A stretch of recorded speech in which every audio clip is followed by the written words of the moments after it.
हरे कृष्णा। आज के reading marathon में आप सबका स्वागत है। हम पढ़ रहे हैं टीचिंग्स ऑफ क्वीन कुंती यानी कि महारानी कुंती की शिक्षाएं।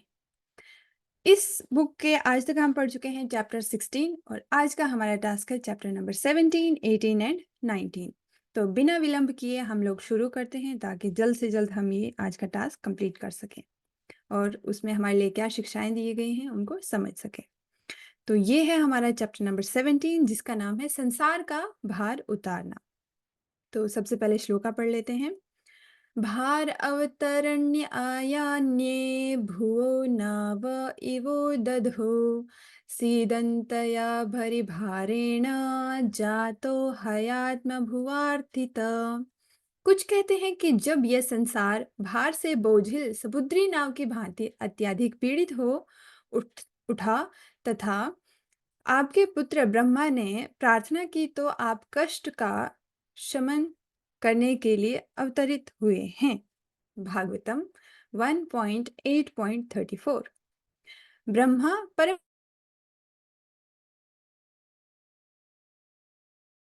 ही किए गए थे इसलिए वे आत्मभू कहलाए। यही ब्रह्मा इस ब्रह्मांड की सारी अगली सृष्टि के लिए उत्तरदायी हैं, जो सर्वशक्तिमान की शक्ति द्वारा गौण रूप से प्रतिबिंबित हैं। इस ब्रह्मांड मंडल के भीतर श्वेतदीप नामक एक दिव्य लोक है जो क्षीरोदक्षाय विष्णु या परमेश्वर के परमात्मा रूप का धाम है। जब ब्रह्मांड में कोई ऐसा संकट उत्पन्न होता है जिसके अधिकार अधिशासी देवता नहीं सुलझा पाते तो वे इसे दूर करने के लिए ब्रह्मा जी के पास जाते हैं। यदि ब्रह्मा जी भी इसे नहीं सुलझा पाते तो वे क्षीरोदक्षाय विष्णु के पास परामर्श करने जाते हैं और इस समस्या का समाधान करने के लिए उनसे अवतरण लेने की प्रार्थना करते हैं। ऐसी समस्या कंस के शासन काल में उत्पन्न हुई और यह पृथ्वी असुरों के दुष्कर्मों से बोझिल हो उठी। तब अनेक देवताओं सहित ब्रह्मा ने क्षीरोदक सागर के तट पर जाकर प्रार्थना की। तब उन्हें बताया गया कि कृष्ण जी वासुदेव तथा देवकी के पुत्र रूप में अवतार लेंगे। अतएव कुछ लोग कहते हैं कि भगवान का भाव आविर्भाव ब्रह्मा जी की प्रार्थना करने पर हुआ। कुंती देवी विभिन्न व्यक्तियों के उन विभिन्न कथनों पर वर्णन कर रही है जो बताते हैं कि कृष्ण क्यों प्रकट होते हैं।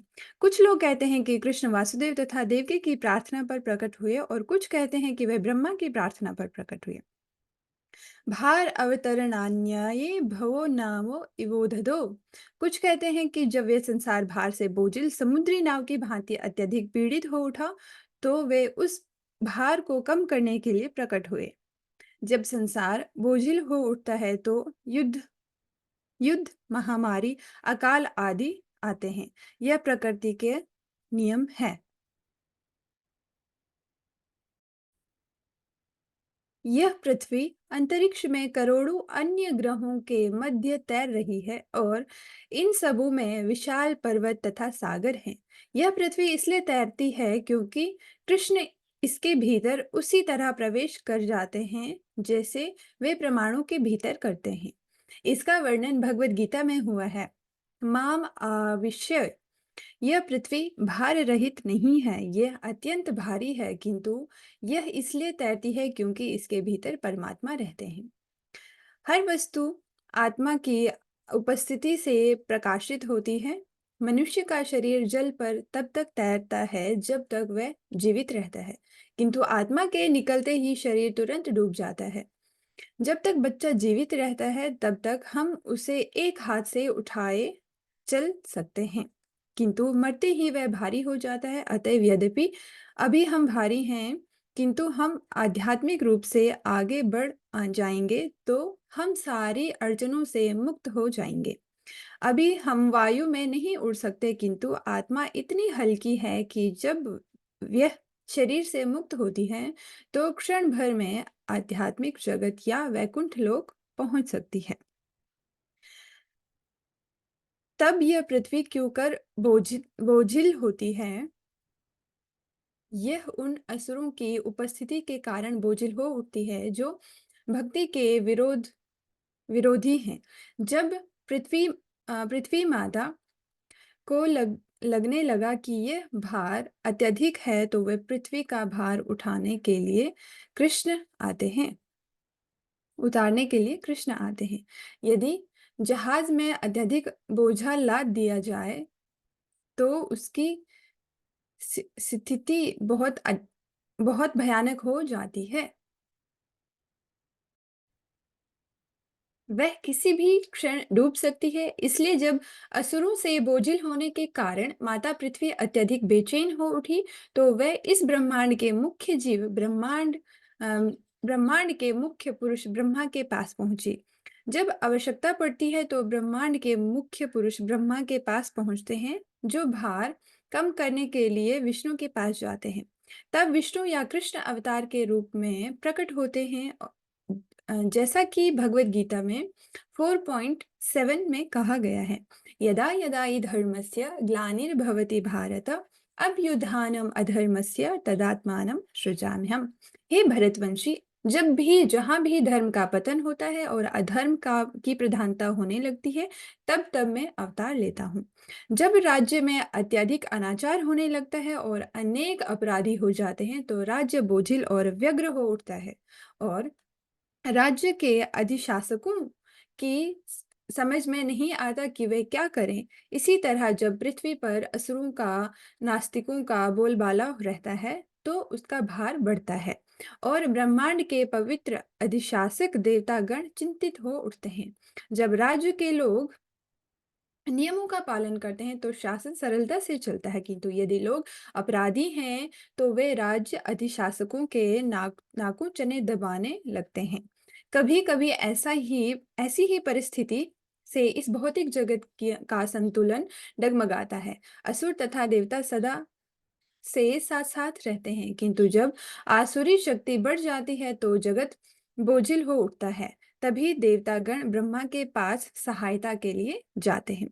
ब्रह्मा जी द्वादश महाजनों में से एक हैं। स्वयंभू नारद, शंभु कौमार, कपिलो मुनो, प्रहलाद जनको, भीष्मो, बलि बलिवर्यो, सकाम वयम। भागवत 6.3.20। हम महाजनों का हम महाजनों का अर्थात महान अधिकारियों का अनुगमन करना होगा। यदि हम दिव्य ज्ञान चाहते हैं, वैदिक आदेशों से तद्विज्ञानार्थ स गुरो में भविष्यते चेत। यदि कोई व्यक्ति हर वस्तु का ज्ञान प्राप्त करना चाहता है, तो उसे प्रामाणिक अर्थात अधिकारी अर्थात गुरु के पास जाना चाहिए। यदि आदि गुरु कृष्ण हैं। जिस तरह कृष्ण ने अर्जुन को शिक्षा दी, उसी तरह उन्होंने ब्रह्मा जी को भी शिक्षा दी, जैसे कि श्रीमद् भागवतम में कहा गया है, तेने ब्रह्म हृदय य आदि कव्यये। श्रीमद् भागवतम में सृष्टि के आदि स्रोत का वर्णन हुआ है। हमारी शोध का असली विषय यही होना चाहिए। सृष्टि का आदि स्रोत क्या है? जन्म आद्यस्य यत। हर वस्तु का आदि स्रोत तो जन्म, स्थिति तथा प्रलय का स्रोत है। हमारे शरीर ने एक निश्चित तिथि में जन्म लिया है। यह कुछ वर्षों तक 10, 20, 50 या जितने भी वर्षों रहता है और फिर समाप्त हो जाता है। यह शरीर कहाँ से आया है और नष्ट होने पर कहाँ जाएगा? यह ऊर्जा की अविनाशिता विषयक वैज्ञानिक नियम है। उस शक्ति उस शक्ति का क्या स्रोत है? इसका स्रोत है, यतो वा इमानि भूतानि जायन्ते। और इस स्रोत की पहचान श्रीमद् भागवतम में की है। यह कोई अंधा स्रोत नहीं है। धूर्त यह सोचता है कि हर वस्तु शून्य से आई है, किंतु कोई वस्तु शून्य से कैसे उत्पन्न हो सकती है, इसका कोई प्रमाण नहीं है कि ऐसा होता है। किंतु मूर्ख दावा करते हैं कि ऐसा होता है, इसलिए वे अंधे हैं। उस आदि स्रोत का क्या स्वभाव है जिससे सारी वस्तुएं निकली हैं? जिसमें वे विद्यमान है और जिसमें वे प्रवेश करेगी। भागवत का 1.1.1 कथन है, जन्मस्य यतो वययाद इतरत्र श- शच्यार्थे वशिभिज्ञ। अभिज्ञ शब्द सूचित करता है कि हर वस्तु का स्रोत पूर्णतया भिज्ञ है। ज्ञ का अर्थ है ज्ञान और अभि का अर्थ है विशिष्ट। हमें इसका अपर्याप्त ज्ञान है कि हम कहाँ से आए हैं और मृत्यु के बाद कहाँ जाएंगे। इसलिए हम अभिज्ञ अर्थात पूर्णतया अभिज्ञ नहीं है, किंतु परम स्रोत अभिज्ञ है। वह ना तो पत्थर है ना शून्य है। वह तो वह कहाँ से हो सकता है। सृष्टि स्वयं ही परमेश्वर की चेतना का प्रमाण है। हर व्यक्ति इस विराट जगत की तथा इसकी कार्य प्रणाली की प्रशंसा कर सकती है। सूर्य तथा चंद्रमा समय से उदय होते हैं। उदय होने में 1 सेकंड के 10,000 भाग का भी अंतर नहीं पड़ता। वस्तुएं भी उसी तरह से बदलती हैं और अपने साथ फल फूल लाती हैं। इस तरह ये समूच ब्रह्मांड अत्यंत व्यवस्थित ढंग से चल रहा है। अतएव जब यह कोई अभिज्ञ, हर बात जानने वाली कोई चतुर बुद्धि न हो, तब तक यह सब कैसे उत्पन्न हुआ। कुछ लोग कहते हैं कि यह सब शून्य से उत्पन्न हुआ है। यह कैसे बेहुदगी है। क्या ऐसी सृष्टि शून्य से उत्पन्न हो सकती है। क्या यह विचार अत्यंत तर्कयुक्त है। भगवान का कहना है कि नहीं है। भागवत का कहना है कि हर वस्तु ऐसे पुरुष से उद्भूत है जो अभिज्ञ है, अत्यंत बुद्धिमान तथा अनुभवी है। और उस बुद्धिमान पुरुष ने यह ज्ञान आदि कवि ब्रह्मा को दिया। तेने ब्रह्म हृदय या आदि कव्ये। ब्रह्मा का भी आदि स्रोत है और वे इस स्रोत के संपर्क में रहते हैं। हम जानते हैं कि हमें ज्ञान उस दूसरे व्यक्ति से मिलता है जो हमारे सामने होता है, किंतु जब ब्रह्मा उत्पन्न हुए तो वे अकेले थे। तो फिर उन्हें ये ज्ञान कैसे मिला। इसकी व्याख्या भागवत में मिलती है। तेन ब्रह्म हृदय। हृदय का अर्थ है हृदय के माध्यम से। परमात्मा हर जीव के हृदय में वास करते हैं। ब्रह्मा के भी हृदय में वास करते हैं। इसलिए अकेले होने पर भी ब्रह्मा को परमात्मा द्वारा दिया हुआ ज्ञान प्राप्त हुआ। ब्रह्म का अर्थ है वैदिक ज्ञान। इस तरह वैदिक ज्ञान सर्वप्रथम ब्रह्मा को प्रदान हुआ। वैदिक ज्ञान हर एक को दिया जाता है, क्योंकि कृष्ण हर एक के हृदय के भीतर सर्वस्य चाहम हृदय संप्रविष्ट। किंतु उस ज्ञान को प्राप्त करने की योग्यता होनी चाहिए।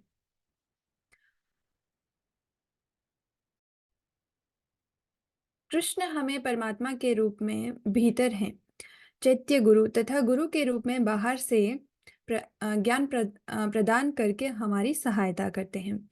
ब्रह्मा को कृष्ण से ज्ञान प्राप्त हुआ और वे उस ज्ञान का वितरण करते हैं। अतएव वे महाजन हैं।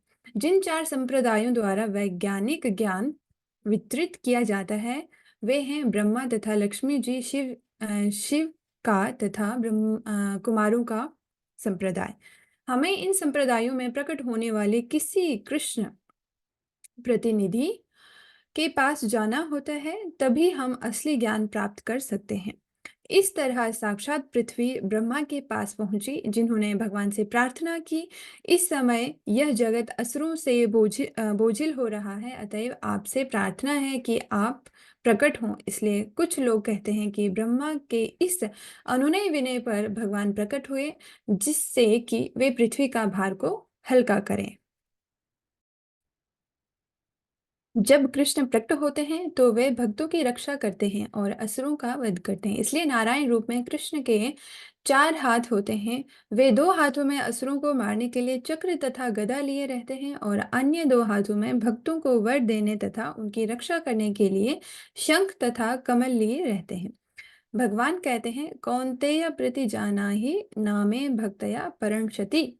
अतः कृष्ण अपना शंख बजाते हैं, मेरे भक्त कभी विनष्ट नहीं होंगे। और कमल के फूलों से वे अपना आशीर्वाद देते हैं। कमल का फूल जो कभी कभी लक्ष्मी जी के भी हाथों में दिखता है, आशीर्वाद का प्रतीक है। जब कोई ये समझता है कि कृष्ण अमुक अमुक कार्यों के लिए प्रकट हुए, किंतु सही निष्कर्ष यह है कि कृष्ण अपने ही आनंद के लिए प्रकट होते हैं, किसी अन्य कारण के अधीन होकर नहीं। हम इसलिए जन्म लेते हैं क्योंकि कर्म से बंधे हैं, किंतु कृष्ण पूर्ण स्वतंत्र होने के कारण ना तो किसी के अनुरोध पर ना ही कर्मवश आते हैं, प्रत्युत वे अपनी स्वतंत्र इच्छा से आते हैं। हम कृष्ण की बहिरंगा शक्ति के कारण जन्म लेने को बाध्य होते हैं, किंतु कृष्ण अन्य किसी की माया या शक्ति के द्वारा नियंत्रित नहीं होते, इसलिए वे इस अवस्था में जन्म नहीं लेते। माया कृष्ण के नियंत्रण में है, अतः माया उनको कैसे नियंत्रित कर सकती है? जो व्यक्ति सोचता है कि कृष्ण हमारी तरह माया द्वारा नियंत्रित होते हैं, उसे भगवत गीता में मूढ़ अर्थात मूर्ख कहा गया है।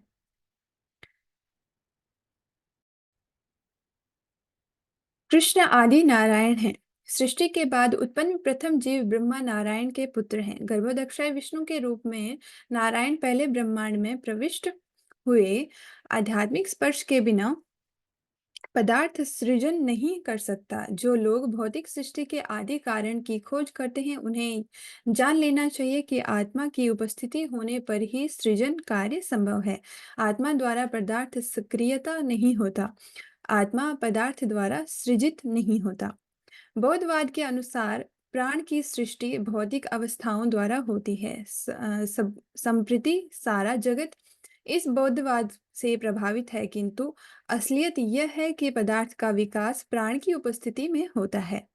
इसे हम आसानी से समझ सकते हैं। बच्चा जन्म लेने के बाद बढ़ता है और उसका शरीर का विकास होता है, किंतु यदि बच्चा मृत्यु जन्म ले, यदि उसमें आत्मा उपस्थित ना रहे तो शरीर विकास नहीं कर सकता। इसलिए पदार्थ के विकास हेतु आत्मा आधारभूत है, इसका विलोम सच नहीं है।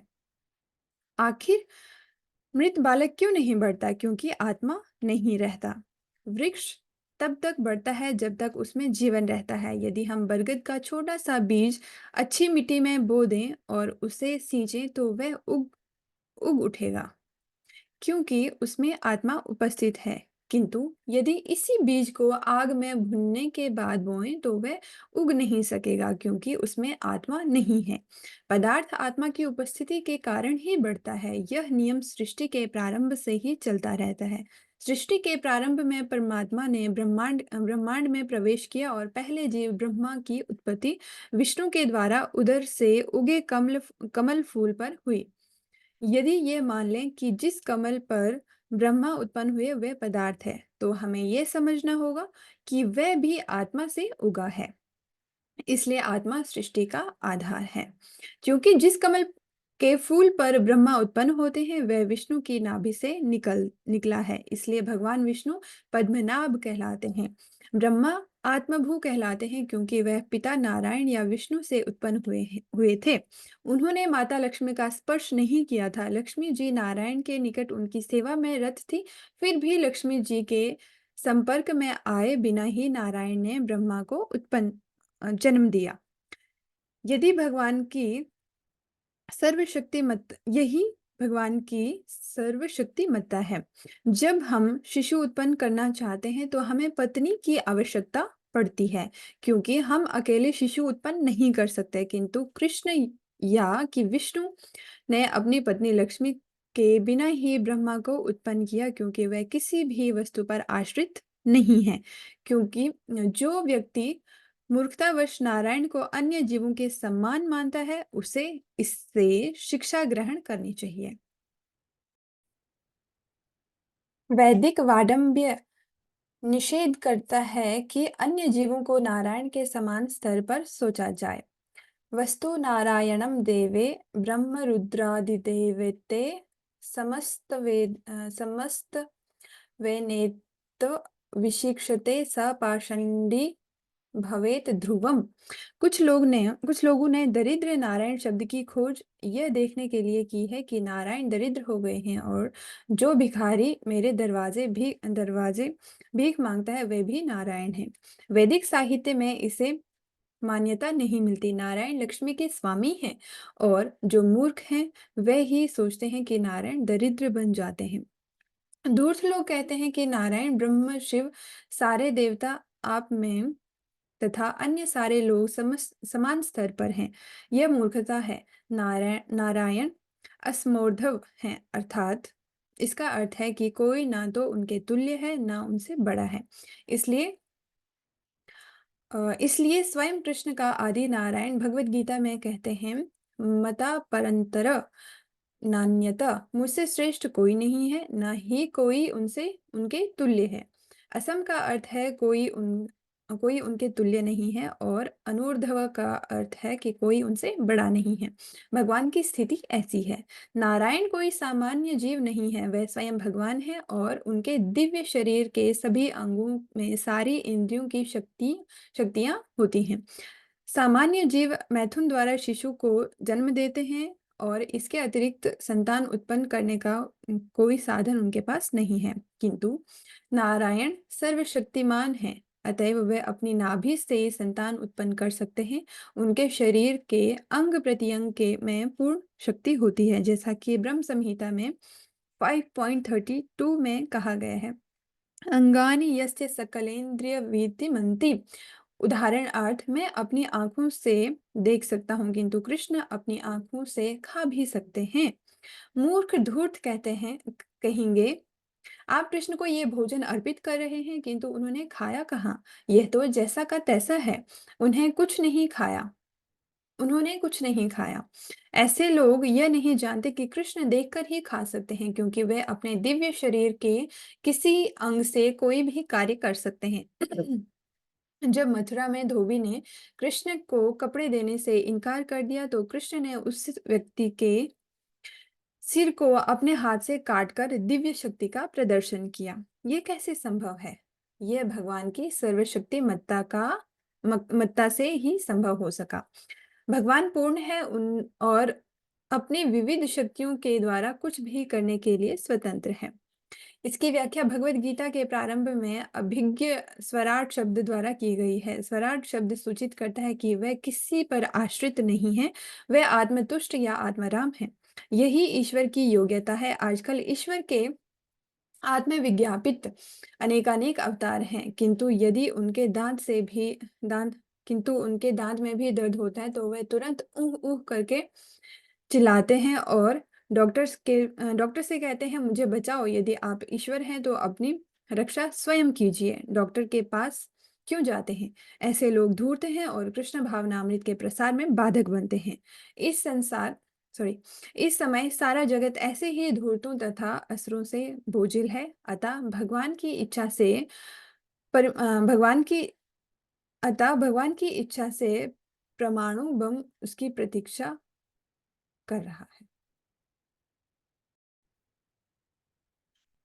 अगर इस चैप्टर का हम एक समराइज लेके चले, एक समरी बताएं, तो इसमें हमें क्या देखने को मिला कि माता पृथ्वी जो है वो इतना भार आ गया था उनके ऊपर, किनके कारण?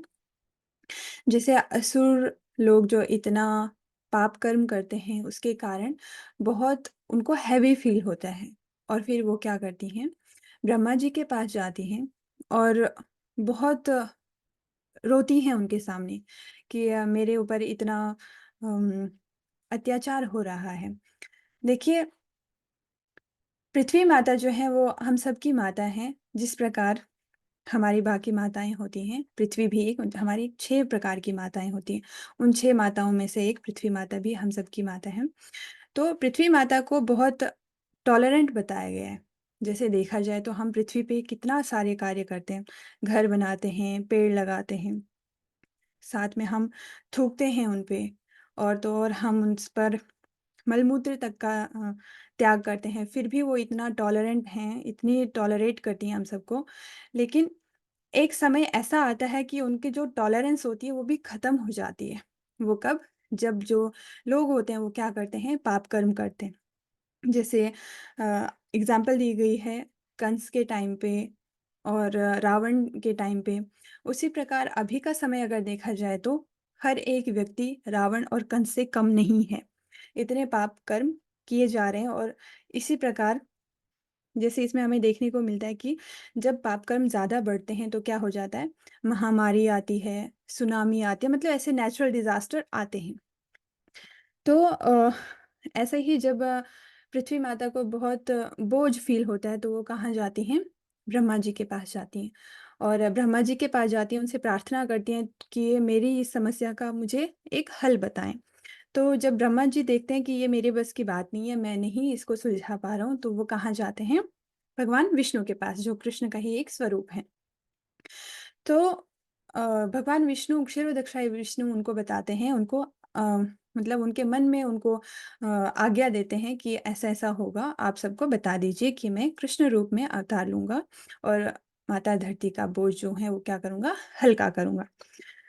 तो देखिए यहाँ पे अगर देखा जाए तो बताया गया है कि ब्रह्मा जी क्या हैं, एक अ, महाजन हैं। 12 महाजन होते हैं, 12 महाजनों में से ब्रह्मा जी भी एक महाजन हैं। 12 महाजनों का मतलब होता है कि वे भगवान की भक्ति में इतने पारंगत होते हैं कि हमें उनको फ़ॉलो करना चाहिए, कि वो जिस प्रकार हमें सिखाते हैं कि हमें भगवान की प्रार्थना, भगवान की भक्ति किस प्रकार करनी चाहिए, तो हमें उनको फ़ॉलो करना चाहिए। तो उसी प्रकार उन्होंने भी आगे ये लाइनेज बनाई गई है। तो अब देखिए यहाँ पे अगर हम इसको समझें अपने अकॉर्डिंग भी, तो हम लोग भी इतने ज़्यादा हम इतने हमारा मन इतना भारी हो रखा है, क्यों? काम, क्रोध, लोभ, मोह, अहंकार, मद मत्सर से हम लोग इतने भारी हो चुके हैं। हमें हर जगह बहुत सारी चीज़ें हम समझ नहीं पाते हैं, बहुत मन भारी होता है तो हम क्या करते हैं, किसी सीनियर के पास जाते हैं। उसी प्रकार हमें जब ऐसा फ़ील होता है तो हमें कहाँ जाना चाहिए? एक गुरु के पास जाना चाहिए। जैसे धरती माता जो गई ब्रह्मा जी के पास गई, उसी प्रकार हमें कहाँ जाना है? अपने गुरु के पास जाना है। और आगे बताया जाता है कि गुरु जो है हमें बहुत सोच समझ के सेलेक्ट करना चाहिए, बिकॉज़ कि आजकल के टाइम पे कोई भी आके अपना एक गुरु बन जाता है, लेकिन ये जो है हमें बहुत सोच समझ के गुरु को सिलेक्ट करना चाहिए। जैसे बताया गया है इसमें भी कि 4 संप्रदाय बताई गई हैं, ठीक है? रुद्र संप्रदाय, श्री संप्रदाय, कुमार संप्रदाय एंड ब्रह्म माधव गौड़िय संप्रदाय। ये 4 प्रकार की प्रामाणिक संप्रदाय हैं। इस संप्रदाय में जो भी लाइनेज में जो भी गुरु आ रहे हैं, हमें उनको फ़ॉलो करना चाहिए। जिनके पास भी हम मतलब बहुत सारे लोगों को गुरु के खोज में जाना होता है, तो वो जाते हैं, लेकिन जो भी उनको मिलता है जस्ट उनसे दीक्षा ले लेते हैं। नो, बिना सोचे-समझे हमें दीक्षा भी नहीं लेना चाहिए। हमें वो प्रॉपर्ली फ़ॉलो देखना चाहिए कि कौन-सी लाइनेज है, कौन-सी शाखा से आ रहे हैं या कौन-सी संप्रदाय से आ रहे हैं। तो यहाँ पे हमें ये बताया जा रहा है कि हमें गुरु को किस प्रकार से सिलेक्ट करना चाहिए, ठीक है? तो इसका समराइज़ हम यहाँ पे एंड करते हैं, तो बढ़ते हैं आगे नेक्स्ट चैप्टर के साथ, चैप्टर नंबर 18।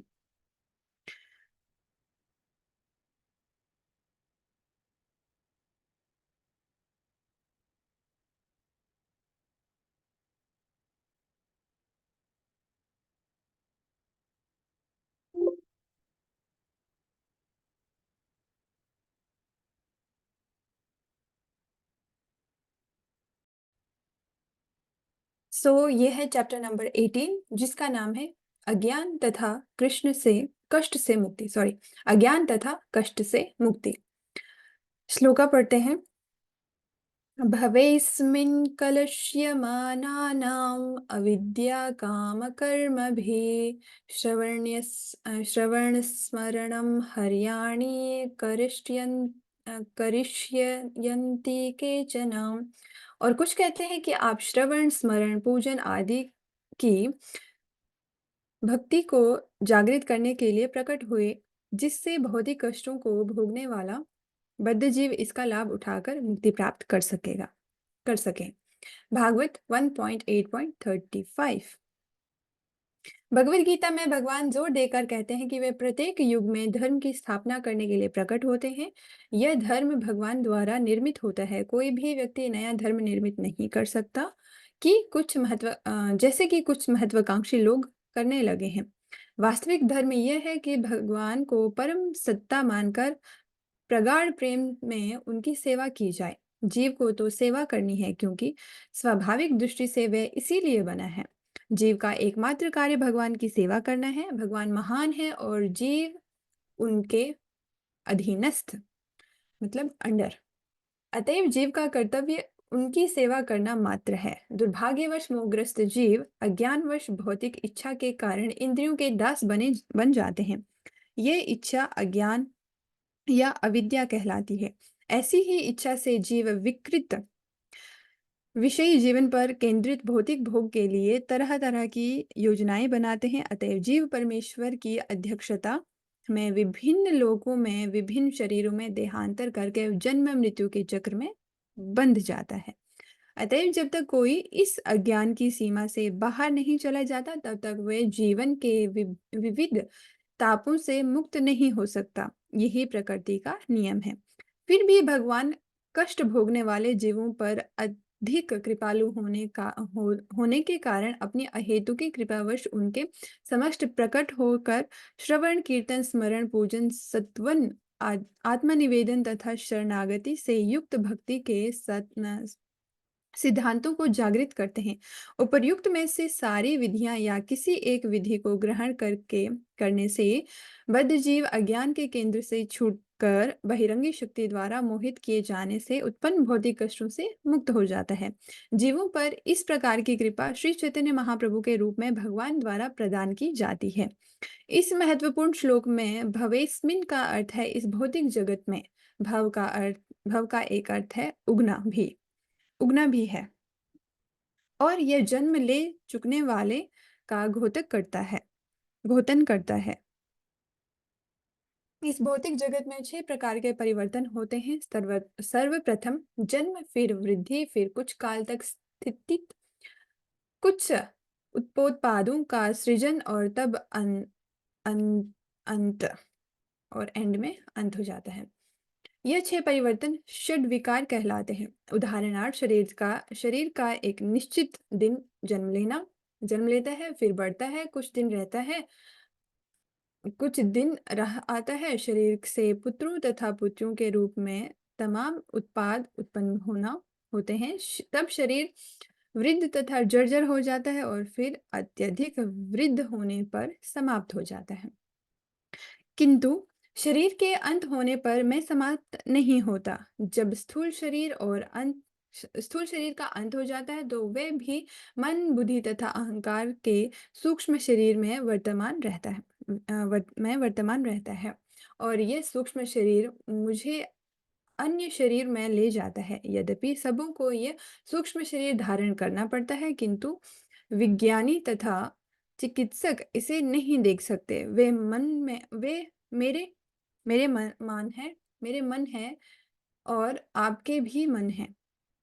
मेरी बुद्धि है किंतु आप मेरी बुद्धि को नहीं देख सकते, ना मैं आपकी, क्योंकि वे दोनों सूक्ष्म हैं। इसी तरह आत्मा इससे भी अधिक सूक्ष्म है तो वे भला भौतिकवादी विज्ञानी इसे कैसे देख सकेंगे। वे मन, बुद्धि या अहंकार को नहीं देख सकते तो फिर आत्मा के विषय में क्या कहा जाए। इसलिए वे कहते हैं शरीर ही सब कुछ है, इसके अतिरिक्त कुछ नहीं है। किंतु ये यथार्थ नहीं है। यथार्थ तो ये है कि आत्मा अत्यंत लघु है। बालाग्र शतभागस्य शतधा कल्पितस्य च। आत्मा बाल के अग्रभाग के 10,000 भागों के बराबर आकार का होता है। मान लीजिए कि हम हमें एक बाल का 100 भाग करने हैं। क्या हम ऐसा कर सकते हैं? यह संभव नहीं। किंतु यदि ऐसा कर लें और इसके आगे पुनः हर भाग को 100 भाग करें तो प्रत्येक भाग आत्मा के आकार का होगा। निसंदेह प्रयोगात्मक ज्ञान से इसे नहीं समझा जा सकता तो फिर कैसे समझा जाए? इसे किसी महाजन से सीखना होगा। हमारा ज्ञान इतना अपूर्ण है कि हमें ऐसे सूक्ष्म मामलों को निपटा नहीं सकते और चूंकि यह धूर्त ऐसे नहीं कर सकते इसलिए सोचते हैं कि पदार्थ ही जीवन का कारण है।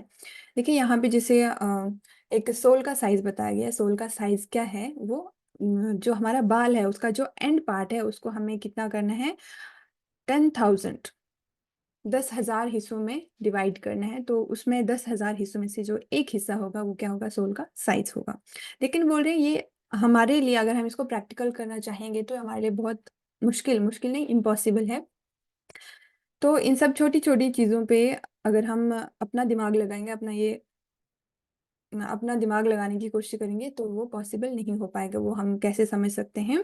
एक गुरु के माध्यम में से समझ सकते हैं। जैसे यहाँ पे बताया गया कि हमें महाजन को फ़ॉलो करना होगा। महाजन मीन्स लाइक जो 12 महाजन हैं जो महान भक्त हैं, वो हमें समझा सकते हैं इन छोटी-छोटी चीज़ों से, ठीक है? तो आगे बढ़ते हैं। इसलिए जो अज्ञानी लोग हैं वो ये सोचते हैं कि जीवन पदार्थ का कारण है। इतने पर भी वह ये दिखला नहीं सके कि पदार्थ ही जीवन का कारण है। रसायनों के बल पर प्रयोगशाला में वे हाथ पांव तथा आंख वाले एक कीड़ा तो तैयार करें करके देखें। प्रत्येक रात में हम ऐसे तमाम कीड़े दिखते हैं। ऐसे कीड़ों से लेकर ब्रह्मा तक 84 लाख जीव योनियां हैं जिनके बीच हम एक शरीर से दूसरे में घूमते रहते हैं, जैसा कि कृष्ण ने भगवद गीता में कहा है, तथा देहांतरा प्राप्तिर। इसलिए हमें यह तो कृष्ण के शब्दों इसलिए हमें या तो कृष्ण के शब्दों का बहिष्कार करना होगा या तथाकथित उन सारे वैज्ञानिक सिद्धांतों को जो ये बतलाते हैं कि जीवन पदार्थ से आता है। किंतु हम तो कृष्ण भावनामृत के लिए प्रतिबद्ध हैं, अतएव हम कृष्ण के शब्दों का बहिष्कार नहीं कर सकते। जब कृष्ण कहते हैं कि हमें एक शरीर से दूसरे शरीर में जाना पड़ता है, तो हम इसे स्वीकार करते हैं। इस संसार के भीतर हर जीव अज्ञान का प्रभाव में है। ईश्वर या कृष्ण के लाखों शक्तियां होती हैं और इनकी 3 कोटियां बताई गई हैं: बहिरंगी शक्ति, अंतरंगा शक्ति तथा तटस्था शक्ति। तटस्था शक्ति तथा अंतरंगा शक्ति आध्यात्मिक गुण वाली हैं, किंतु बहिरंगी शक्ति निकृष्ट है। विष्णु शक्ति परा प्रोक्ता क्षेत्रज्ञस्य तथा परा विद्यया कर्म संगण्य तृतीय शक्ति ऋष्यते। इस जगत में हर व्यक्ति अविद्या में है, यहाँ तक कि ब्रह्मा भी तब तक अज्ञानी बने रहे जब तक उन्हें कृष्ण द्वारा ज्ञान प्राप्त नहीं हुआ।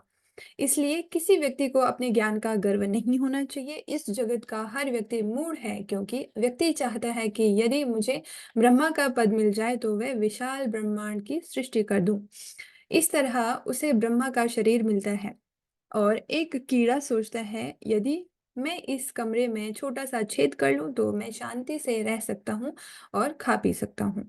इस तरह ब्रह्मा की इच्छा ब्रह्मांड की सृष्टि करने के लिए होती है। हम गगनचुंबी महल बनाना चाहते हैं और एक कीड़ा छोटा सा छेद बनाना चाहता है, किंतु कार्य की गुणता एक सी है।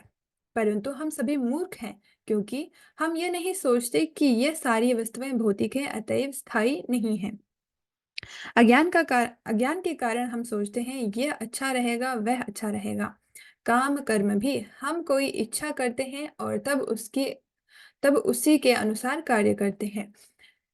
इससे अनेक कठिनाइयां उत्पन्न होती हैं। ब्रह्मा बनना कोई खिलवाड़ नहीं है। ब्रह्मा बहुत बड़ा पद है और ऐसे योग्य व्यक्ति को प्रदान किया जाता है जो तपस्वी हो, किंतु वह भी हम जैसा जीव होता है। अमेरिका के तमाम नागरिक हैं और राष्ट्रपति फोर्ड भी एक नागरिक है, किंतु अपने कठिन श्रम तथा राजनैतिकता से उसने यह पद प्राप्त किया है, तो भी वह सामान्य नागरिक है। उदाहरणार्थ राष्ट्रपति निक्सन को पदच्युत कर दिया गया है और अब वह राष्ट्रपति नहीं है। ऐसा इसलिए हुआ क्योंकि वह सामान्य नागरिक था। इसी तरह यदि हम चाहें तो हम भी ब्रह्मा बन सकते हैं। इसलिए भक्ति विनोद ठाकुर ने कहा है, कटि जन्म हुआ यथा तुय दास, बहिर्मुखा ब्रह्मा जन्मे नाही आशा।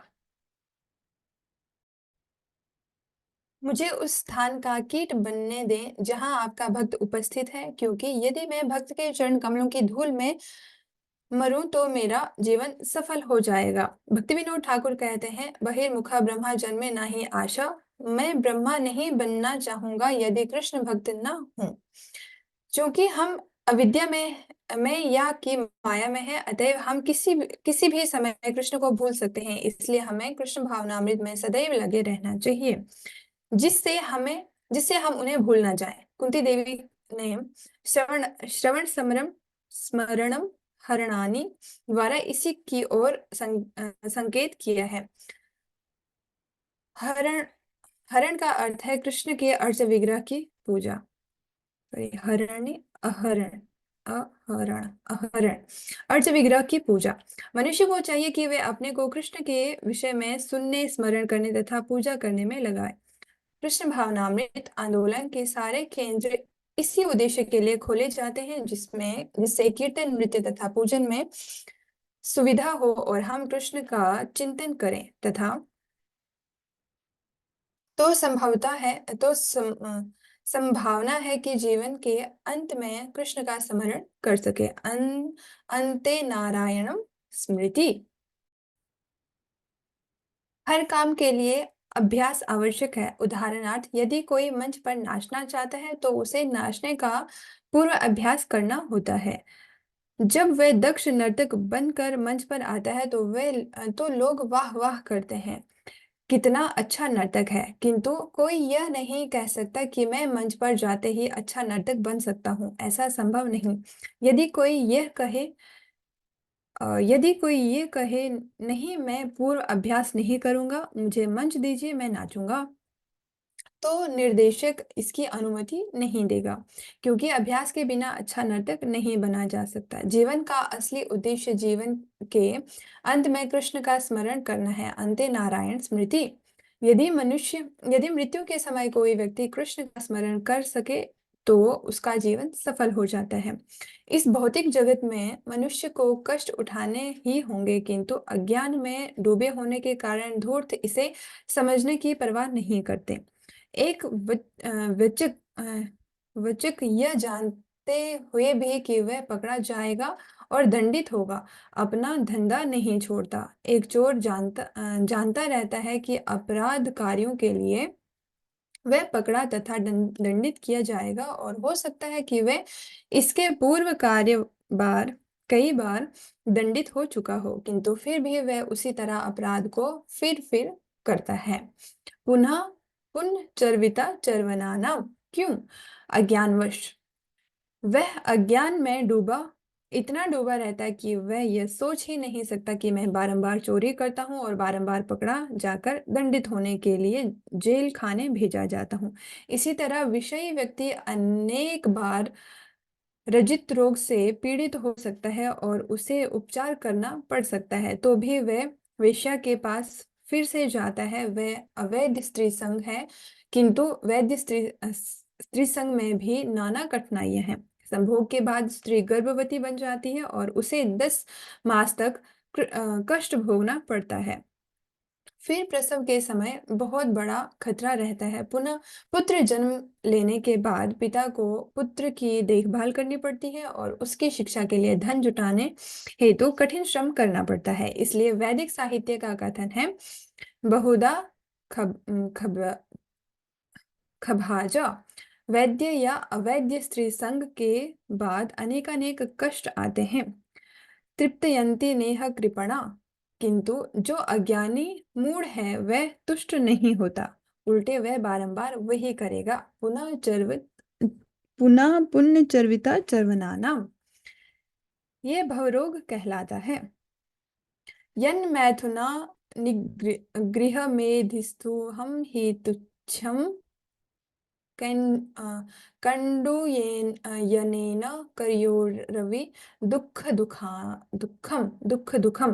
भागवत 7.9.45। इसलिए वैदिक सभ्यता में छोटे छोटे बालकों को ब्रह्मचारी रहने का तथा स्त्री संग के कष्टों में ना पड़ने का प्रशिक्षण दिया जाता है। किंतु यदि कोई व्यक्ति ब्रह्मचारी नहीं बना रह सकता तो वह उसे विवाह करने की अनुमति है। प्रारंभ में ब्रह्मचारी के रूप में प्रशिक्षित किए जाने के बाद वह गृहस्थ जीवन में अधिक काल तक नहीं रह सकता, बिल्कुल, बल्कि तुरंत वानप्रस्थ बन जाता है और फिर संन्यास ग्रहण करता है। इस जगत में हर प्राणी पक्षी, पशु, वृक्ष, यहाँ तक कि ब्रह्मा तक इंद्र इंद्र भी कष्ट भोग रहे हैं। इंद्र भी अछूता नहीं है। उसे तो सदैव अपने यौगिकों की चिंता सताए रहती है। तस् सॉरी तत्साधु मन्ये सूर्यवर्ये देहिनां सदा समुद्र गंभीयाम सद्ग्रहात्। भागवत 7.5.5। इस जगत में हर व्यक्ति सदैव चिंतित क्यों रहता है? अविद्या काम कर्म भी, क्योंकि वे मूढ़ है। इसलिए कृष्ण बलपूर्वक कहते हैं, रे मूढ़ो, यह बकवास बंद करके मेरी शरण में आओ। यह तो कृष्ण की अतीव कृपा है। वे परमपिता हैं, इसलिए वे सीधे आते हैं। सर्व सर्वगृहत गृहताम, यह सर्वाधिक गुह्यतम ज्ञान है। सर्वगुह्यताम सर्वधर्मान् परित्यज्य मामेकम शरणं व्रज। हे मूर्ख, सब कुछ त्याग कर मेरी शरण में आ। इसलिए कुंती कहती हैं, आप उन जैसे मूढ़ों को शिक्षा देने तथा उन्हें श्रवण, स्मरण तथा कीर्तन में लगाने के लिए आए हैं। यही भक्ति है। श्रवण, कीर्तन, विष्णु। मनुष्य को चाहिए कि विष्णु या कृष्ण के विषय में सुने और कीर्तन करे, किंतु जो ही भक्तगण विष्णु के विषय में सुनना तथा कीर्तन करना प्रारंभ करते हैं कि कुछ धूर्त स्वामी कहने लगते हैं, नाम या श्रवण या कीर्तन से कुछ नहीं होगा। विष्णु ही क्यों, काली क्यों नहीं? बंगाल में लोगों के एक वर्ग ने काली कीर्तन का इजाद किया है। बकवास है यह कैसी बकवास है? वैदिक साहित्य में काली कीर्तन जैसी कोई वस्तु नहीं है। कीर्तन का अर्थ है श्रवण, कीर्तन, विष्णु विष्णु या कृष्ण के विषय में सुनना और कीर्तन करना। वैदिक साहित्य में हरे नाम अर्थात हरि या कृष्ण नाम के कीर्तन की स्तुति संस्तुति है, अन्य किसी नाम की नहीं। सुखदेव गोस्वामी ने श्रीमद् भागवतम के द्वितीय स्कंद में 2.4.15 इस श्रवण कीर्तन का बहुत ही सुंदर वर्णन किया है।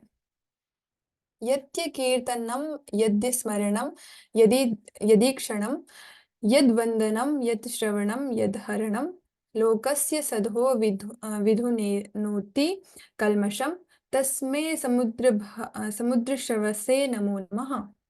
श्रीमद् भागवतम का प्रवचन करने के पूर्व सुखदेव गोस्वामी ने इस श्लोक में कृष्ण को नमस्कार किया था। वे कहते हैं, मैं उन्हें नमस्कार करता हूँ क्योंकि उनके विषय में श्रवण मात्र ही सुभद्र या शुभ है।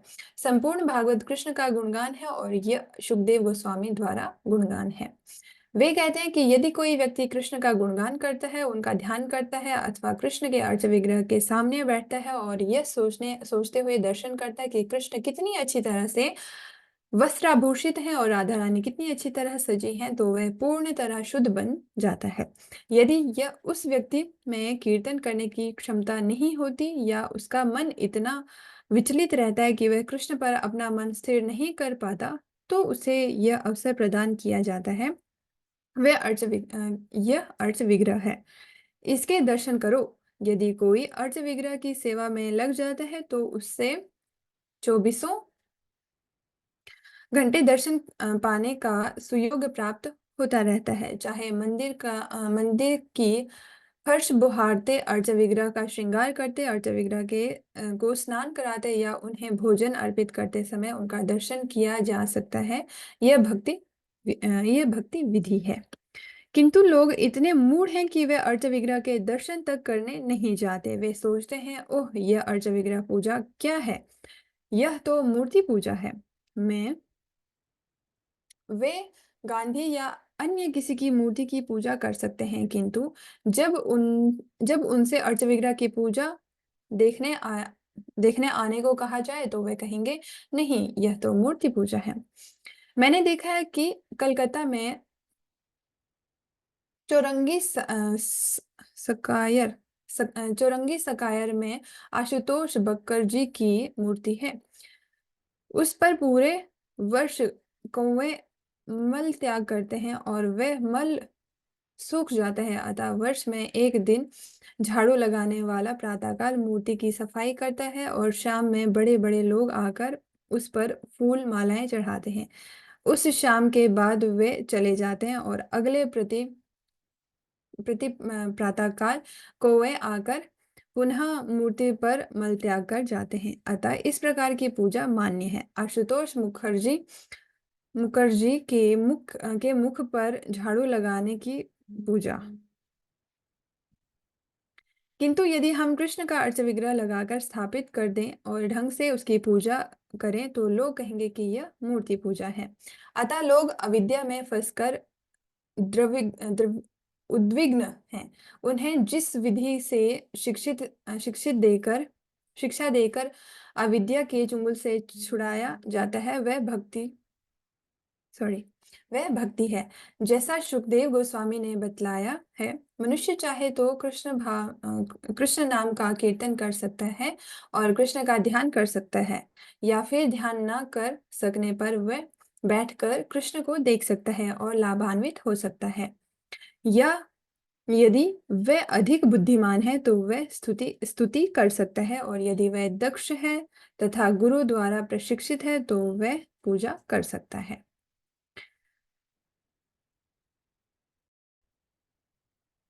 ईसाई तथा मुसलमान भी वैष्णव या भक्त हैं क्योंकि वे भगवान की प्रार्थना करते हैं।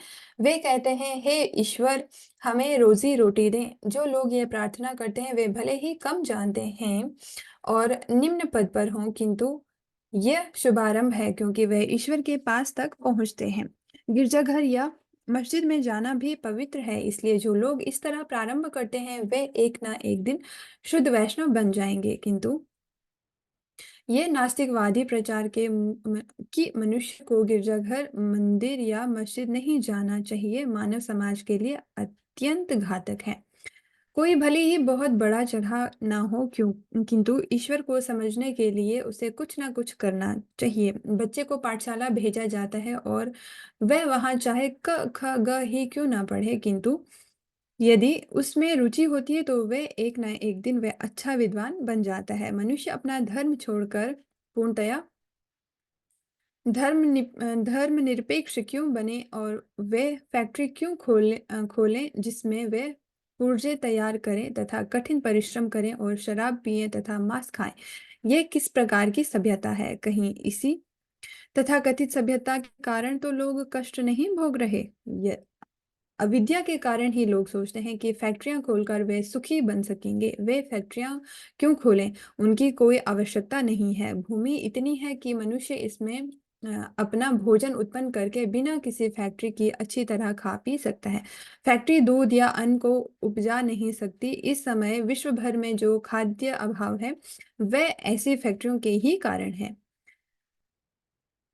जब हर व्यक्ति शहर में कल पुर्जे बनाने में जुटा रहेगा तो अन्न कौन उत्पन्न करेगा? सारी आर्थिक समस्याओं का एकमात्र हल है सादा जीवन तथा उच्च विचार। इसलिए कृष्ण भावनामृत आंदोलन भक्तों को अपना भोजन उपजाने तथा आत्मनिर्भर बनने में लगा रहता है, जिससे वह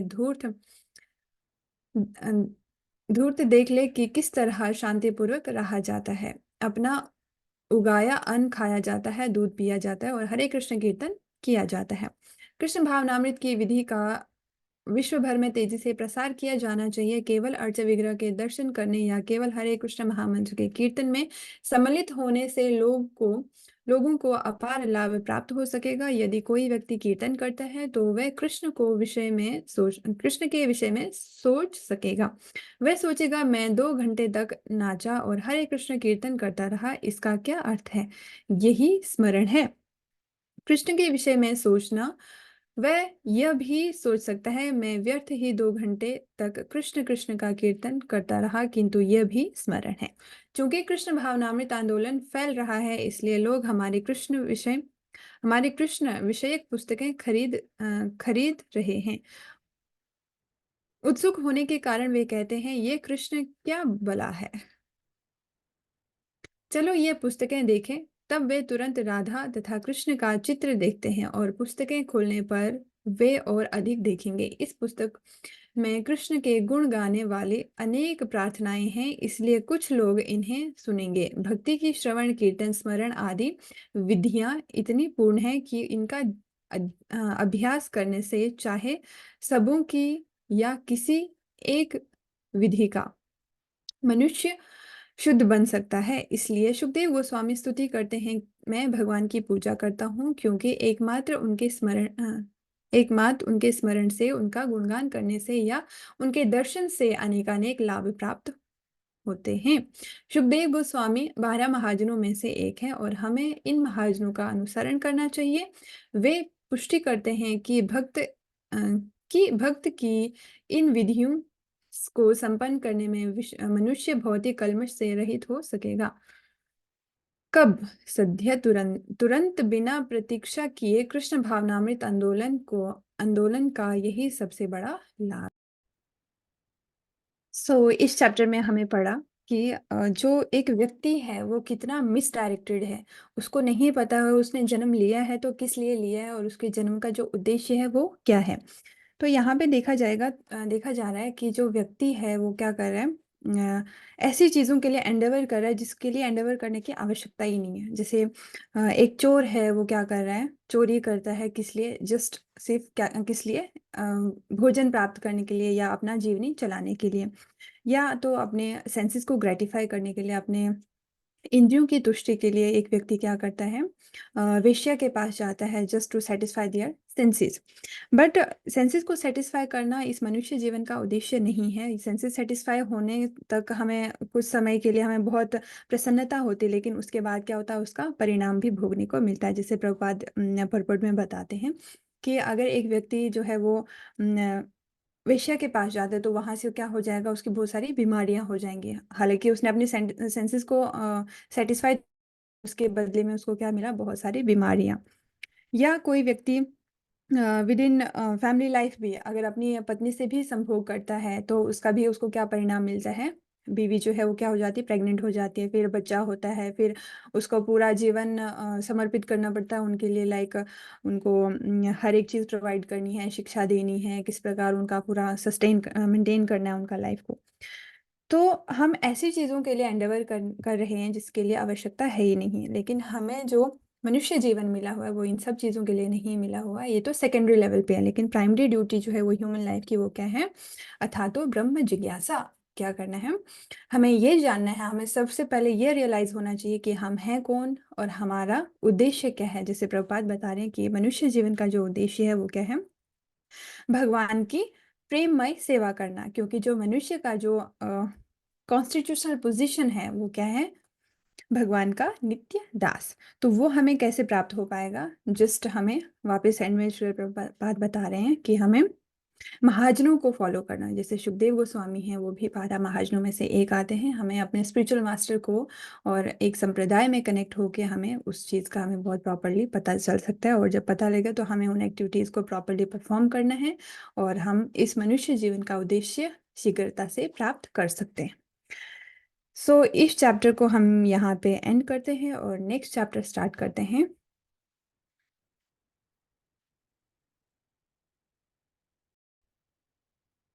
ये है चैप्टर नंबर 19 जिसका नाम है माया के प्रवाह को लांग करके आगे बढ़ना। श्लोका पढ़ लेते हैं। शृण्वन्ति गायन्ति गृह्णन्ति भीक्षणस्य स्मरणन्ति नन्दन्ति ते हन्ति जना त एव पश्यन्ति चिरणे तावकं भवप्रहावो पर पदाम्बुजम्। हे कृष्ण, जो आपके दिव्य कार्यकलापों का निरंतर श्रवण, कीर्तन तथा स्मरण करते हैं या दूसरों को ऐसा करते देखकर हर्षित होते हैं, वे निश्चय ही आपके चरण कमलों का दर्शन करते हैं जो जन्म मरण के प्रवाह को रोकने वाला है। श्रीमद् भागवत 1.8.36। भगवान कृष्ण हमारी एक भौतिक दृष्टि से नहीं देखे जा सकते। उनका दर्शन पाने के लिए मनुष्य को भगवान की प्रगाढ़ प्रेम से युक्त भिन्न भिन्न प्रकार के जीवन अवस्था उत्पन्न करनी होगी। जब श्री कृष्ण इस धराधाम में सशरीर विद्यमान थे तो भी सभी लोग उन्हें भगवान के रूप में नहीं देखते थे। रावण, हिरण्यकश्यपु, कंस, जरासंध तथा शिशुपाल जैसे भौतिकवादी भौतिक संपत्ति अर्जित करके अत्यंत योग्य महापुरुष बन गए थे, किंतु वे भगवान की उपस्थिति को समझ पाने में असमर्थ थे। अतएव भगवान भले ही हमारी आंखों के सामने ही क्यों ना स्थित हो, जब तक हमारे पास अपेक्षित दृष्टि नहीं होती, तब तक उन्हें देख पाना असंभव है। यह अपेक्षित योग्यता एकमात्र भक्ति योग द्वारा उत्पन्न होती है, जिसका शुभारंभ भगवान के विषय में उचित स्रोत से श्रवण करने से होती है। भगवत गीता ऐसा लोकप्रिय लोकप्रिय ग्रंथ है जिससे सामान्य लोग सुनते तथा बारंबार पढ़ते हैं। लेकिन सभी सब कभी लेकिन कभी-कभी अनुभव किया जाता है कि ऐसे भक्त संपन्न करने वाला भगवान का दर्शन नहीं कर पाते। इसका कारण ये है कि श्रवण नामक पहली विधि अत्यंत महत्वपूर्ण है। यदि सही स्रोत से श्रवण किया जाए तो इसका तुरंत प्रभाव पड़ता है। सामान्यतः लोग अवैध पुरुषों से श्रवण करते हैं। ऐसा अवैध पुरुष भले ही प्रकांड प्रकांड पंडित हो, लेकिन वे भक्ति में सिद्धांतों का पालन नहीं करते। अतएव उनसे श्रवण करना एक तरह से समय का अपव्यय है, यानी समय का नाश है। कभी-कभी ऐसे लोग मूल पाठ की व्याख्या अपना इष्ट साधने के लिए करते हैं। अतएव सर्वप्रथम सक्षम एवं योग्य वाचक चुनकर ही श्रवण करना चाहिए। जब श्रवण विधि पूर्ण हो जाती है तो अन्य विधियां स्वतः पूर्ण हो जाती हैं। भगवान के अनेक दिव्य कार्यकलाप हैं और श्रवण विधि परिपूर्ण है तो इनमें से हर विधि का वांछित फल प्राप्त हो सकता है। भागवत में भगवान के कार्यकलाप पांडवों के साथ उनके व्यवहार से प्रारंभ होता है। असुरों तथा अन्यों के साथ व्यवहार से भी संबंधित भगवान के अन्य अनेक कार्यकलाप हैं। 10वें स्कंद में उनकी प्रेमिका गोपिकाओं के साथ तथा द्वारका में उनकी अपनी पत्नियों के साथ व्यवहार का वर्णन है। चूंकि भगवान सर्वश्रेष्ठ हैं, अतएव उनके प्रत्येक व्यवहार में कोई अंतर नहीं है। लेकिन कभी-कभी लोग अवैध श्रवण करते समय गोपियों के साथ भगवान का व्यवहार में अधिक रुचि दिखाते हैं। ऐसे मनोवृत्त श्रोता के कामुक विचारों की सूचक है। अतएव भगवान की क्रीड़ाओं का परिमाणिक प्रामाणिक वक्ता कभी भी ऐसी बातें नहीं सुनता। मनुष्य को चाहिए कि प्रारंभ से ही श्रीमद् भागवत का अन्य शास्त्रों का भगवान के विषय में श्रवण करे। इससे श्रोता को उत्तरोत्तर उत्तरोत्तर पूर्णता प्राप्त करने में सहायता मिलेगी। अतएव किसी को यह नहीं सोचना चाहिए कि पांडवों के साथ भगवान के व्यवहार गोपियों के साथ किए गए व्यवहारों के काम के से कम महत्वपूर्ण है। हमें यह स्मरण रखना होगा कि भगवान समस्त संसारिक आसक्ति से परे होते हैं। उपर्युक्त समस्त व्यवहारों में वे नायक हैं और उनके विषय में या उनके योद्धाओं के विषय में श्रवण करना अत्यधिक जीवन के लिए लाभप्रद है आध्यात्मिक जीवन के लिए लाभप्रद है। कहा जाता है कि सारे वेद पुराण आदि भगवान से हमारे विस्मृत संबंधों को पुनर्जीवित करने के लिए है।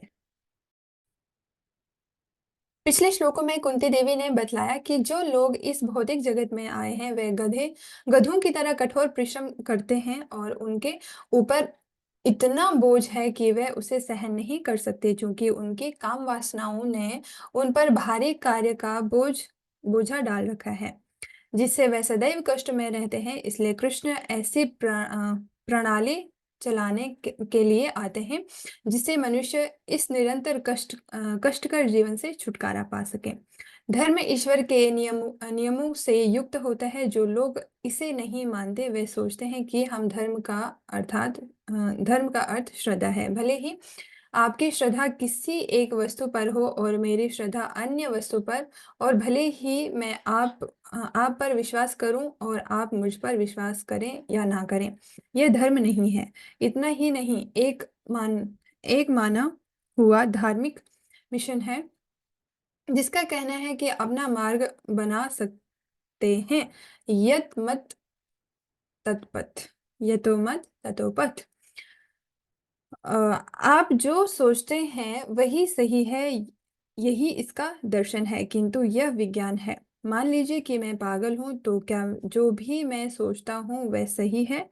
ऐसा कैसे हो सकता है? 2-2 मिलाकर 4 होता है, यह विज्ञान है।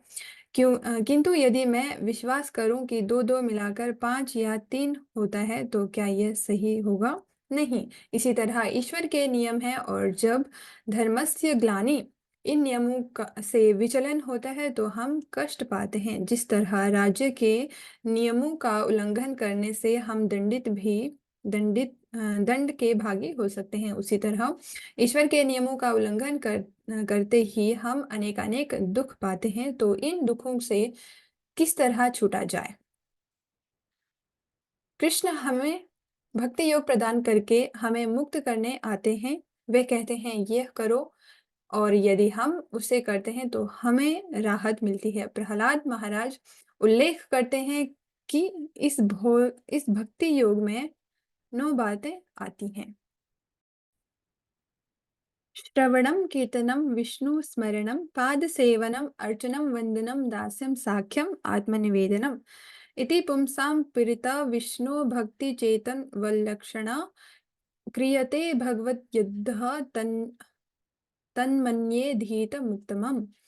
भगवान विष्णु के नाम, रूप, गुण, साज सामग्री तथा लीलाओं के विषय में श्रवण करना तथा कीर्तन करना, उन्हें स्मरण करना, भगवान के चरण कमलों की सेवा करना, भगवान को सादर पूजा करना, भगवान की स्तुति करना, उनका दास बनना, भगवान को अपना सर्वश्रेष्ठ मित्र मानना तथा उनको अपना सर्वस्व न्यौछावर करना, ये 9 विधियां शुद्ध भक्ति के रूप में मान्य है। जो व्यक्ति इन 9 विधियों से कृष्ण की सेवा में अपना जीवन समर्पित कर देता है, उसे ही सबसे विद्वान पुरुष समझना चाहिए, क्योंकि उनसे पूर्ण ज्ञान प्राप्त कर लिया है क्योंकि उसने पूर्ण ज्ञान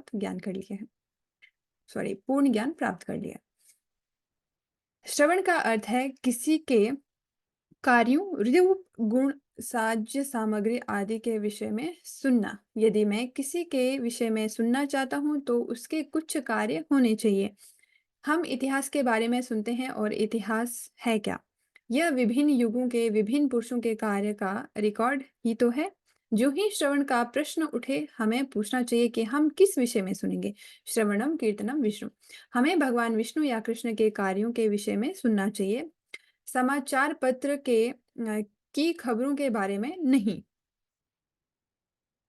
ब्रह्म जिज्ञासा, हमें ब्रह्म के विषय में पूछना और सुनना चाहिए। ये वेदों का कथन है। हमें भी अपने कृष्ण भावनामृत आंदोलन में सुनने तथा कीर्तन करते हैं, किंतु यह विषय रहता है। हाँ रह किंतु क्या विषय रहता है कृष्ण।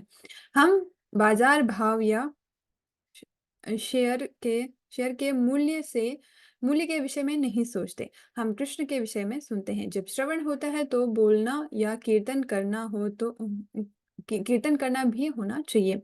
अतएव हम कृष्ण के विषय में बोलते और कीर्तन करते हैं। श्रवणम कीर्तनम विष्णु। श्रवण तथा कीर्तन में दक्ष होने के लिए बाद अगली अवस्था स्मरणम अर्थात सोचने का या ध्यान करने की आती है।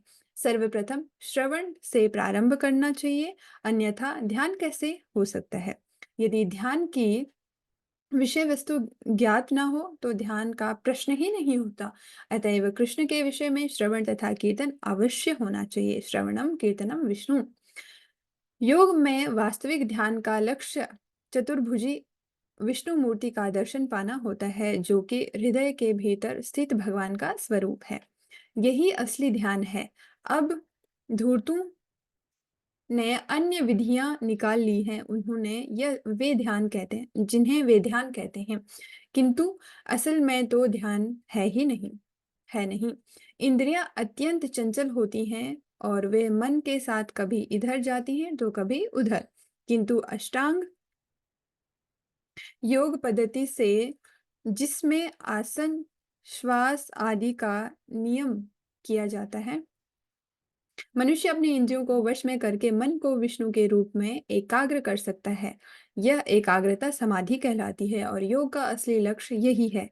इस प्रकार अष्टांग योग प्रसिद्धि का लक्ष्य स्मरण तक पहुंचना है। भक्ति की अगली विधि अर्चनम अर्थात मंदिरों में अर्च विग्रह यानी कृष्ण के रूप की पूजन करना। श्री विग्रहस्य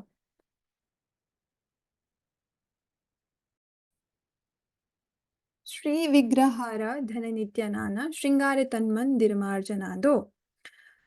ऐसा नहीं होना चाहिए कि कृष्ण को सप्ताह में या मास में एक बार पूज लिया जाए। प्रत्युत कृष्ण की पूजा हर हर निश्चित यानी चौबीसों घंटे नित्य होनी चाहिए, की जानी चाहिए। अर्धविग्रह को प्रतिदिन या दिन में 2 बार, 2-4 बार नवीन वस्त्र पहनाने चाहिए। वह श्रृंगार कहलाता है। कृष्ण सबसे अधिक ऐश्वर्यवान भोगता है और हमें चाहिए कि हम उन्हें वे सारी वस्तुएं भेंट करें जिनका वे आनंद ले सकें। उदाहरणार्थ, यदि कोई मुझे नवीन वस्त्र दे दे तो मैं कहूँगा, अरे यह नया वस्त्र अति उत्तम है और यही मेरा आनंद है। इसी तरह हमें चाहिए कि प्रतिदिन भव्य वस्त्र द्वारा कृष्ण को तुष्ट करने का प्रयास करें। अर्ज विग्रह का वस्त्र उत्तम कोटि का होना चाहिए। उन्हें अर्पित किया जाना चाहिए। भोजन उन्नत कोटि का होना चाहिए और जिस मंदिर में वे स्थित हों उसे उत्तम कोटि का या उससे भी उत्तम होना चाहिए। हर व्यक्ति कहता है कि कृष्ण भावनामृत आंदोलन के मंदिर अत्यंत स्वच्छ होते हैं और उन्हें अत्यंत स्वच्छ होना भी चाहिए। जो मंदिर को जितना ही स्वच्छ बनाता है उसका हृदय उतना ही स्वच्छ होता जाता है। यही भक्ति की विधि है। हम कृष्ण का जितना भी श्रृंगार करते हैं वे उन्हें ही तुष्ट करते हैं। संप्रति हमें अपने ही वस्त्रों को देखने और प्रशंसा करने के आदी हैं। मैं सोचता हूँ मेरे वस्त्र कितने कीमती हैं और मैं इस तरह तुष्ट होता हूँ। किंतु जब हम कृष्ण को वस्त्र पहनाते हैं तो हमें आध्यात्मिक तुष्टि का अनुभव होना चाहिए।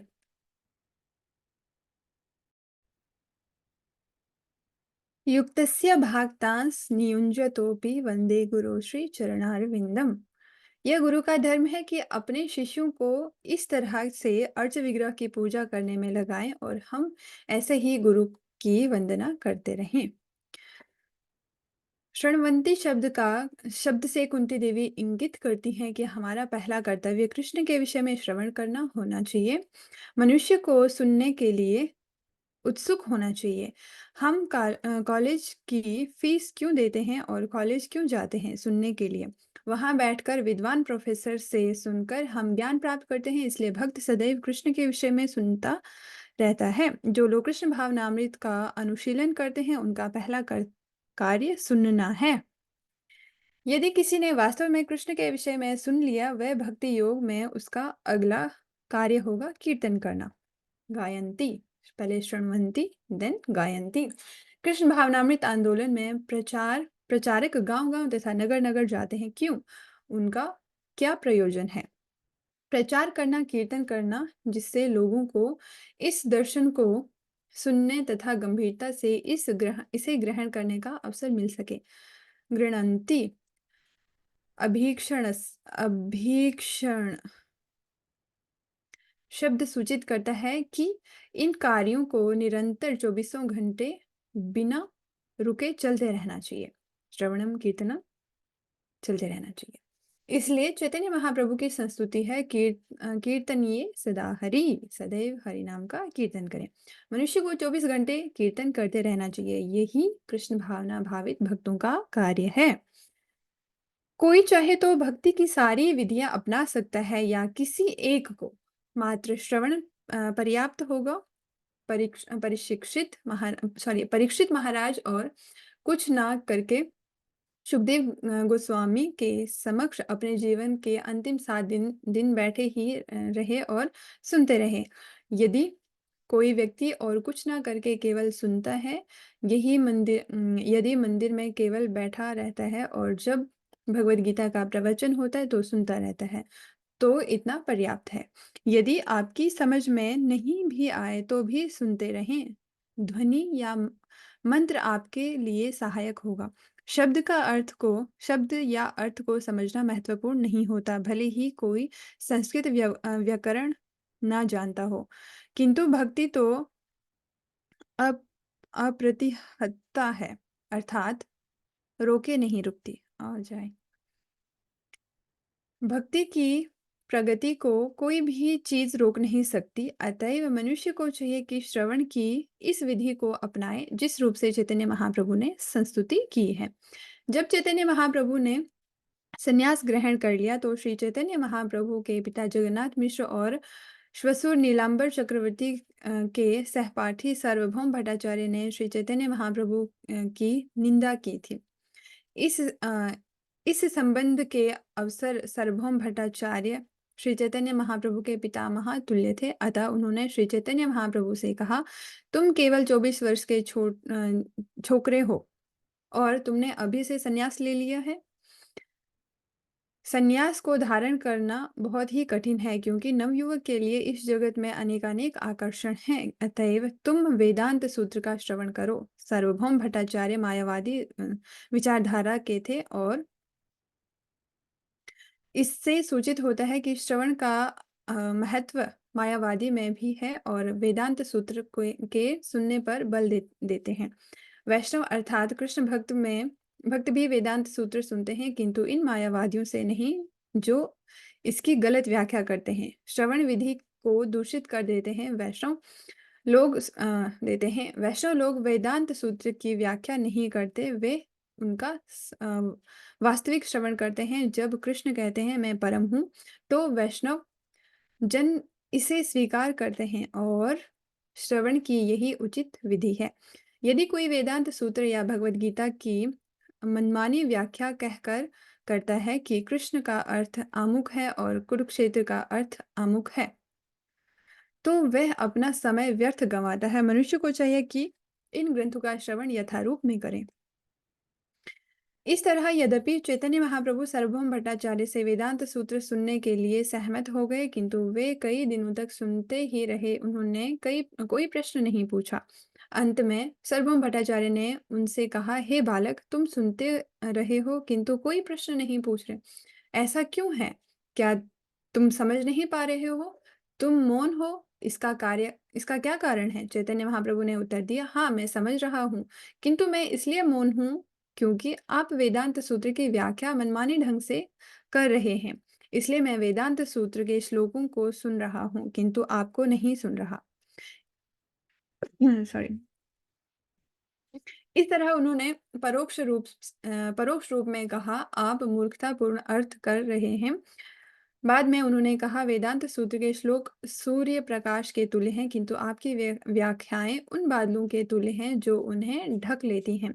सूर्य को देखने के लिए दीपक की आवश्यकता नहीं पड़ती, किंतु यदि सूर्य बादल में ढका है तो उसे देखना बहुत कठिन होता है।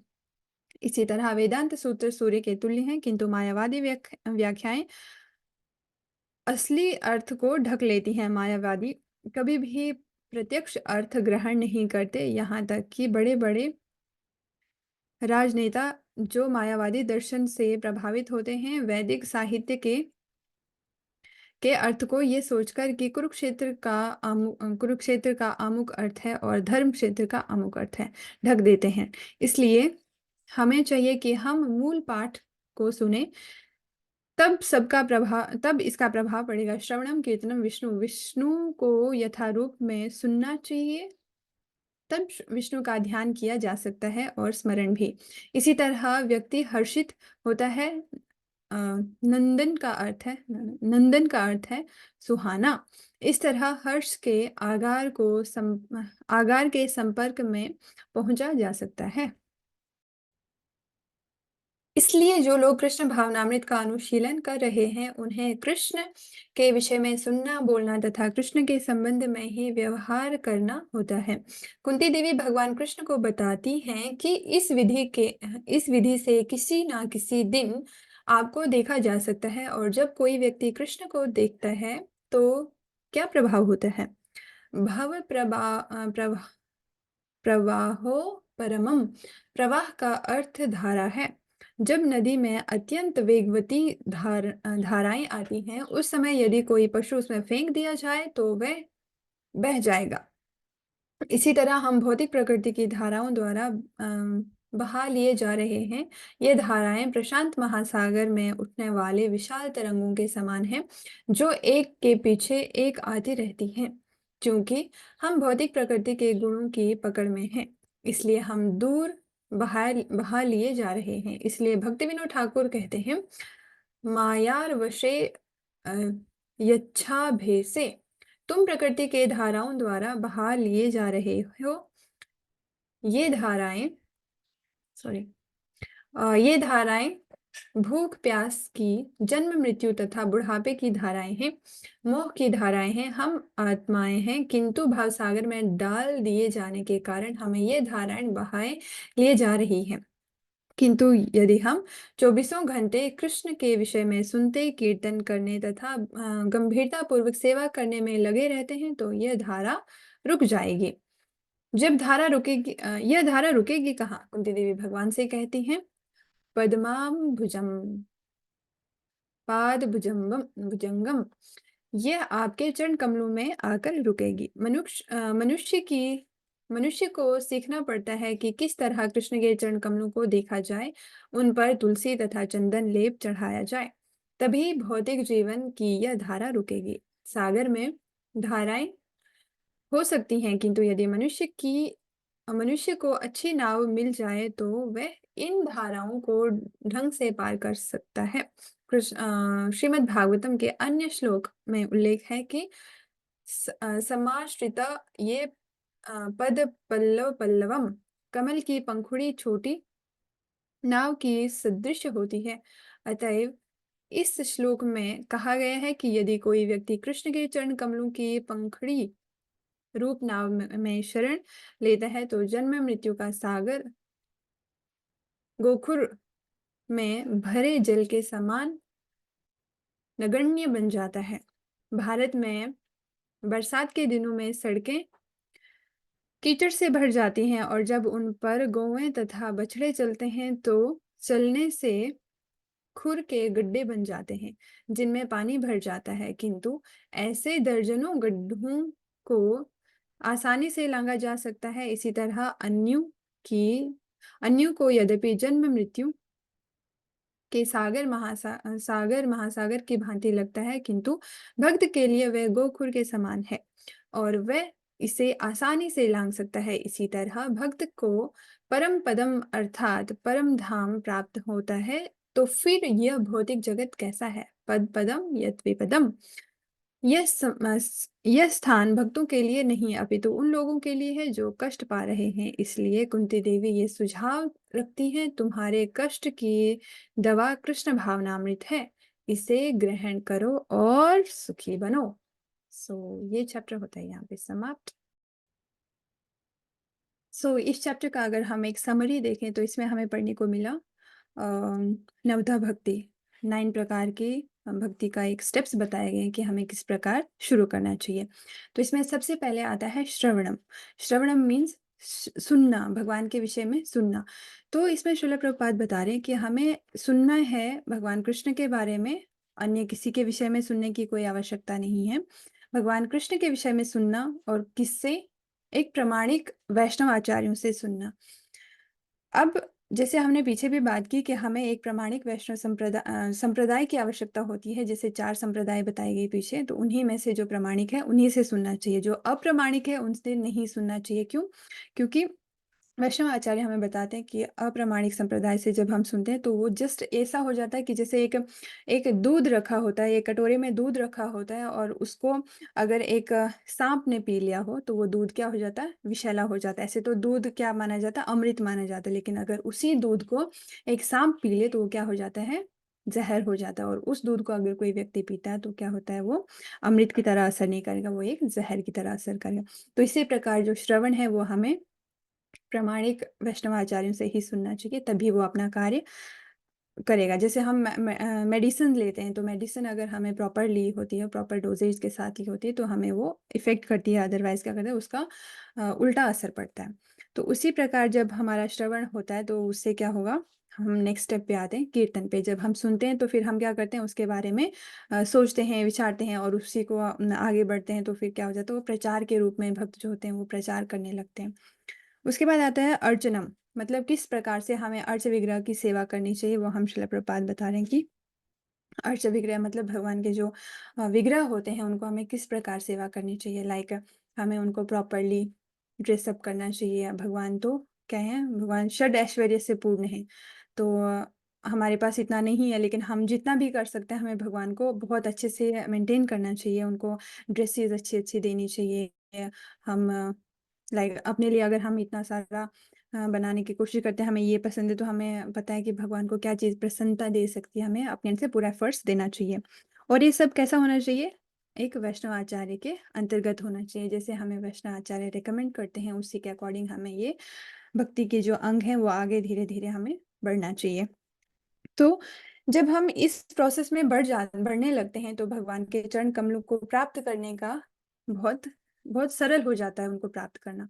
जैसे अगर हमें इस सागर को प्राप्त करना है, जन्म मृत्यु के साइकिल से बाहर निकलना है, इस भव सागर से पार होना है, तो सागर को देखा जाए तो हम सोचते हैं कि हम कैसे पार कर सकते हैं इसको, बट ना, अगर हम वैष्णव आचार्यों के संग में रहेंगे और अगर हम उनके निर्देश में रहेंगे, तो ये बहुत आसानी से किया जा सकता है। जैसे एग्ज़ाम्पल दी गई यहाँ पे, एक बारिश के मौसम में कभी कीचड़ में गाय चलती है, तो उसके जो फुटप्रिंट्स होते हैं, वो वहाँ पे लग जाते हैं फुटप्रिंट्स, और उसमें क्या हो जाता है, पानी भर जाता है। तो उसी प्रकार हमारे लिए जब हम वैष्णव आचार्यों के अंतर्गत उनके सेवा करके उनके निर्देशों का पालन करते हैं, तो वो हमारे लिए भवसागर उस गाय के खुर के बने हुए गड्ढे के समान हो जाता है। उसको पार करना हम समझ ही सकते हैं कितना आसानी हो सकती है। तो ये बहुत आसानी से हम प्राप्त कर सकते हैं भगवान के श्री चरणों का आश्रय, लेकिन कैसे? सिर्फ शुद्ध वैष्णव आचार्यों का संग से और उनके निर्देशों का पालन कर से। तो ये चैप्टर होता है यहाँ पे समाप्त, और आज का टास्क इसके साथ हमारा खत्म होता है। इसी के लिए धन्यवाद। हरे कृष्णा।